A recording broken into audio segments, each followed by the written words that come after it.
La profession de la coiffure a créé il y a maintenant quelques années une démarche dans le domaine du développement durable, la création d'un label, et cela provenait en fait d'une longue histoire de la protection sociale dans la coiffure. Vous savez, cette profession qui est la deuxième branche artisanale de France, il y a plus de 150 000 coiffeurs en France, à travers 40 000 salons. Ils reçoivent 1 million de clients par jour, et c'est vraiment une économie de proximité, une économie de jeunes, âge moyen de 30 ans, une économie très féminine, 85% de femmes, donc des gens très sensibilisés à la santé, à leur santé, ce sont des passionnés. Ils font un métier difficile physiquement, il faut avoir une force et il faut avoir une bonne santé sportive, et ce sont des passionnés qui veulent durer dans leur métier. Donc, après s'être intéressés à la prévention des maladies, ils se sont intéressés à tout ce qui touche à l'environnement, et bien entendu, puisque c'est une économie de proximité, les 3 piliers étaient présents, l'économique, le social et l'environnemental. Alors, qu'est-ce que ça change pour un salon d'avoir un label développement durable, label 1, 2 ou 3 étoiles?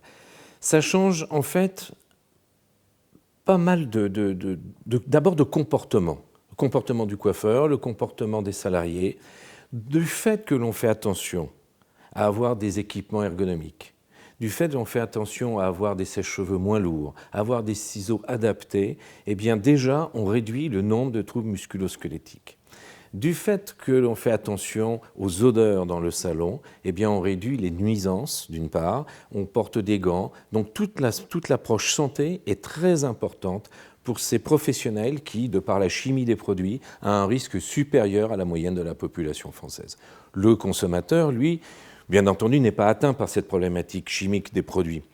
La fréquence n'est pas suffisante. En revanche, lui, il va être face à des coiffeurs plus détendus, plus zen, plus fidèles, puisque moins absents, et ça c'est bien en termes économiques. En même temps, moins d'odeur dans le salon, moins de bruit, et donc un salon beaucoup plus confortable visuellement et phoniquement, et même dans son ambiance générale. Donc un salon qui est rentré dans un développement durable, c'est à la fois une démarche de l'employeur, c'est une démarche des salariés et c'est une démarche du client. En fait, l'intérêt de ce label, c'est qu'il y a une vraie rencontre entre tous ces citoyens, à commencer par les coiffeurs, qui sont d'abord et avant tout des citoyens, par ce million de citoyens, de clients qui franchit la porte d'un salon de coiffure.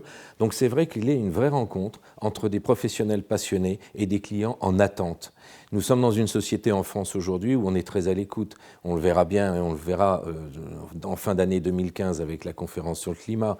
On sait qu'au niveau européen, les problématiques climatiques, environnementales, sociales, la santé au travail, l'économie de proximité, la non-délocalisation, tout ça sont des vraies questions de fond qui touchent à la fois l'ensemble des piliers du développement durable. Et il y a une rencontre entre le client, la cliente qui rentre chez son coiffeur, qui est contente de rentrer dans un espace dédié, un espace où en fait on va la recevoir d'une manière confortable, comme je le disais, sans bruit, et en même temps les clients et les coiffeurs qui sont heureux d'accueillir et de ne plus avoir les mêmes problématiques qu'ils nous avaient rencontrées auparavant.